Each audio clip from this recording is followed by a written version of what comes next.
In this video, I'm going to show you how you can easily send a message with echo effect on an iPhone.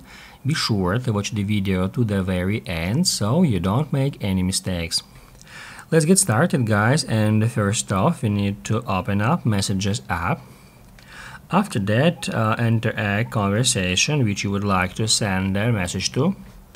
After that, tap right here and then just enter some text here. You can also tap right here and then select some sticker or emoji.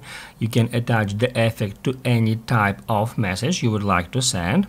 And basically, once the message is done here, then all we have to do is just long press here at this button, and that will activate that mode. And here, first off, we need to go to screen, and the first effect here is actually echo effect, and now we can see what it would look like to the person we send this message to.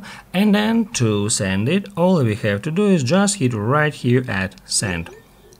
Basically, guys, that's it. So if this video was helpful for you, don't forget to hit the like button.